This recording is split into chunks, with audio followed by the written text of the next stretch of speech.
In the name of him who is the supreme ruler over all that hath been and all that is to be. We have divided inheritance into 7 categories. To the children, we have allotted 9 parts comprising 540 shares. To the wife, 8 parts comprising 480 shares. To the father, 7 parts comprising 420 shares.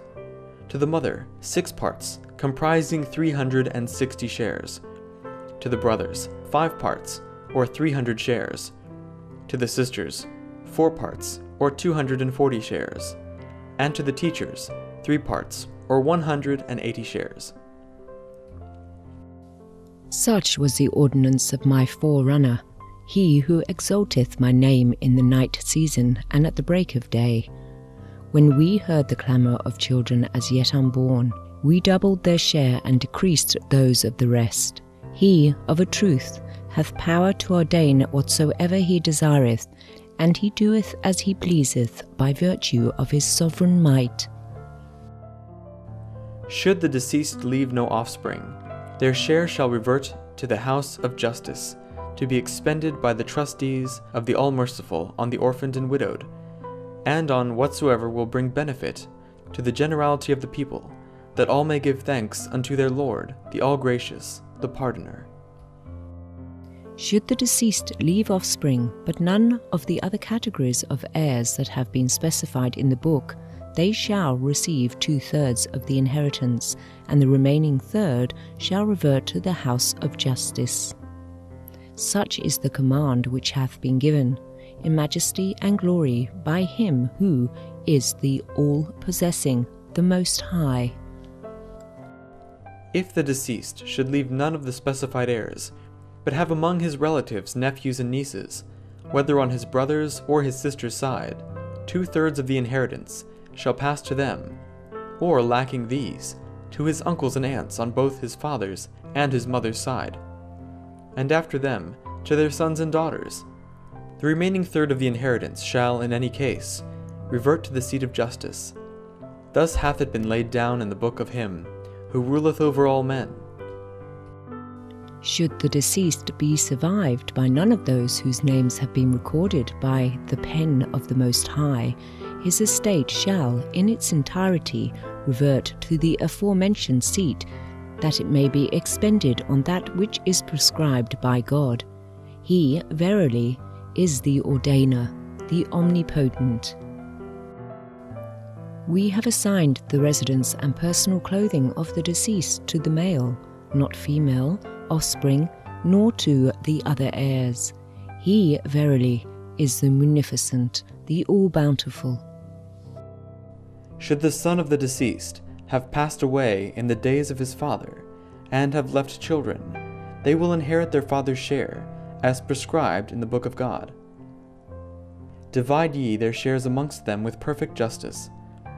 Thus have the billows of the ocean of utterance surged, casting forth the pearls of the laws decreed by the Lord of all mankind. If the deceased should leave children who are under age, their share of the inheritance must be entrusted to a reliable individual or to a company, that it may be invested on their behalf in trade and business until they come of age. The trustee should be assigned a due share of the profit that hath accrued from it from being thus employed.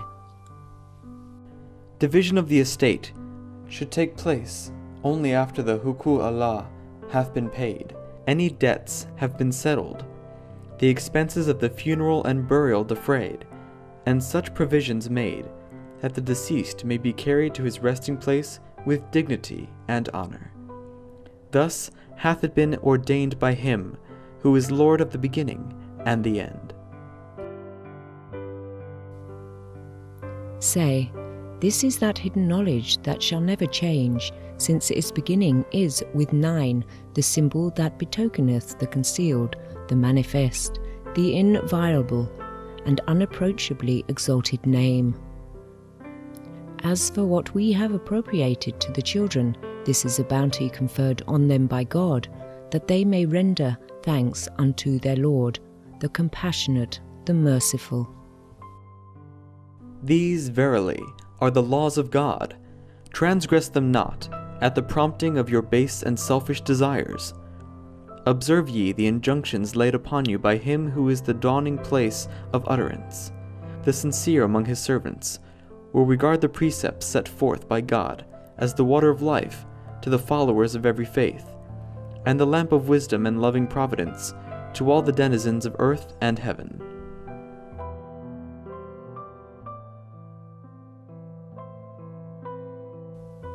The Lord hath ordained that in every city a house of justice be established, wherein shall gather counsellors to the number of Bahai, and should it exceed this number, it doth not matter. They shall consider themselves as entering the court of the presence of God, the exalted, the Most High, and as beholding him who is the unseen.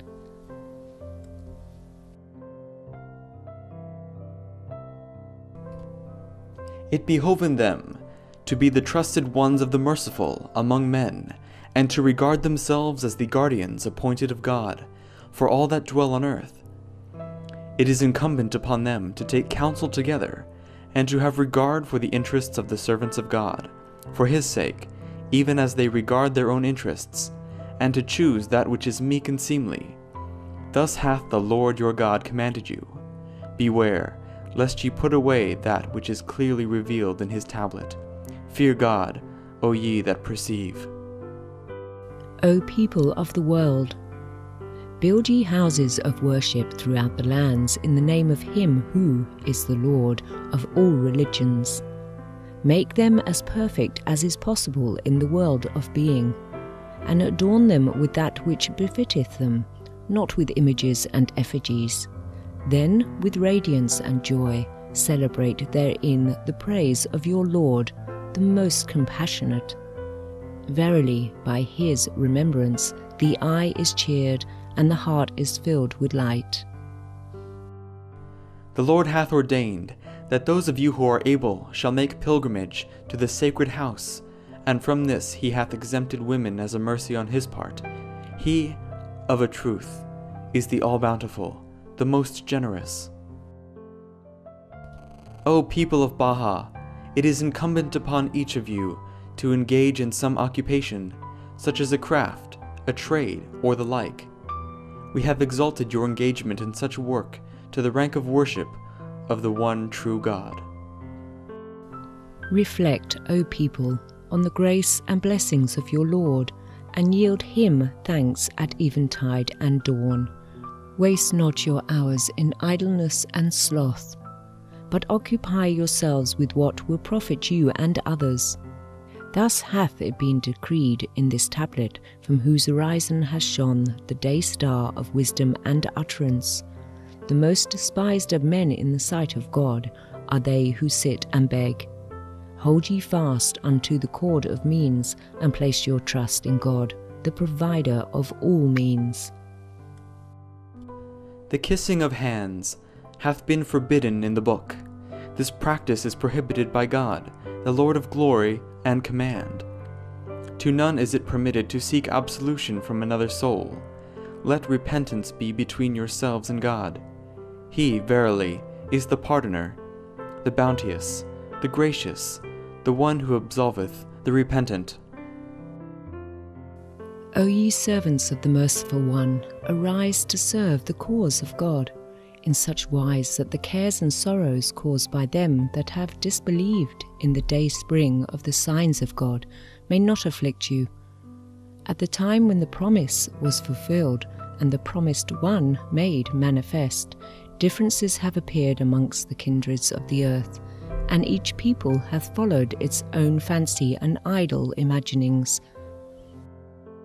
Amongst the people is he who seateth himself amid the sandals by the door, whilst conveying in his heart the seat of honor. Say, what manner of man art thou, O vain and heedless one, who wouldst appear as other than thou art? And among the people is he who layeth claim to inner knowledge, and still deeper knowledge concealed within this knowledge. Say, thou speakest false. By God? What thou dost possess is naught but husks, by the righteousness of the one true God. Were anyone to wash the feet of all mankind, and were he to worship God in the forests, valleys, and mountains, upon high hills and lofty peaks, to leave no rock or tree, no clod of earth, but was a witness to his worship, yet should the fragrance of my good pleasure not be inhaled from him, his works would never be acceptable unto God. Thus hath it been decreed by him, who is the Lord of all. Make not your deeds as snares wherewith to entrap the object of your aspiration, and deprive not yourselves of this ultimate objective, for which have ever yearned all such as have drawn nigh unto God. Say, the very life of all deeds is my good pleasure, and all things depend upon mine acceptance. Read ye the tablets, that ye may know what hath been proposed in the books of God, the all-glorious, the ever-bounteous. He who attaineth to my love hath title to a throne of gold, to sit thereon in honor over all the world. He who is deprived thereof, though he sit upon the dust, that dust would seek refuge with God, the Lord of all religions. Whosoever interpreteth this verse otherwise than its obvious meaning is deprived of the Spirit of God and of his mercy, which encompasseth all created things. Fear God, and follow not your idle fancies. Nay, rather, follow the bidding of your Lord, the Almighty, the All-Wise. Ere long shall clamorous voices be raised in most lands. Shun them, O my people, and follow not the iniquitous and evil-hearted. This is that of which we gave you forewarning, when we were dwelling in Iraq, then later while in the land of mystery, and now from this resplendent spot. Be not dismayed, O peoples of the world, when the day star of my beauty is set, and the heaven of my tabernacle is concealed from your eyes. Arise to further my cause, and to exalt my word amongst men. We are with you at all times, and shall strengthen you through the power of truth. We are truly almighty. Whoso hath recognized me will arise and serve me with such determination that the powers of the earth and heaven shall be unable to defeat his purpose.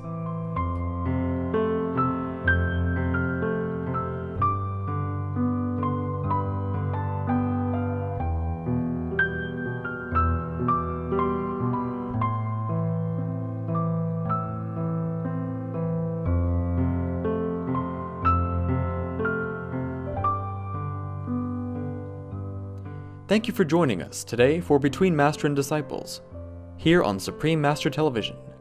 Animal World, Our Co-Inhabitants is up next, after noteworthy news. May the Providence endow your life with nobility, love, and peace.